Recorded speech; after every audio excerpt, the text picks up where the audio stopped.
Fed cuts rates in dramatic 9-3 vote. Sources say the three dissenters have been excommunicated and their portraits removed from the cafeteria. In a move that stunned absolutely no one who owns a Bloomberg terminal, the Federal Reserve slashed interest rates by a quarter point Wednesday after a heated 9-3 vote that one insider described as basically Game of Thrones but with more spreadsheets and fewer dragons. The three dissenting governors, Thomas Barkin, Michelle Bowman, and Christopher Waller, reportedly refused to sign the rate cut permission slip, insisting that inflation is still technically a thing that exists. They were last seen being escorted from the Eccles building while staffers chanted "Shame! Shame!" and gently rang a small ceremonial cowbell.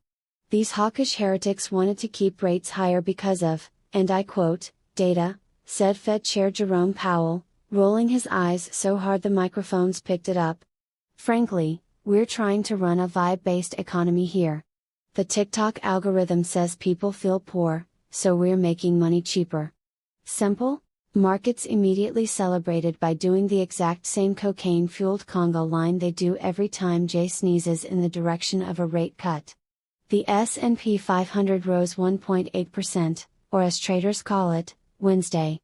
In a rare post-meeting press conference, Powell debuted the Fed's new monetary policy Mad Lib system, where officials simply fill in the blanks, given current economic conditions, which are strong, fragile, existing. We have decided to adjust the federal funds rate by 25, 50, 75, surprise 100 basis points in order to achieve maximum employment, 2% inflation, free ponies for everyone. When asked why the Fed no longer waits for actual data before acting, Powell laughed for 45 straight seconds before whispering, "Data is for nerds." The three dissenting governors have been reassigned to the Fed's little-known basement dungeon of wrong opinions, where they will spend the next 6 months stress testing 1997 Excel models and eating cold oatmeal. Waller was reached for comment through a slot in the dungeon door and only muttered, "The natural rate of interest isn't even real, man," before bursting into tears.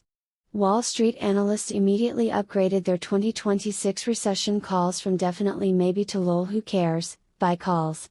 The Fed's next meeting is scheduled for January, unless TikTok says the vibe is off again.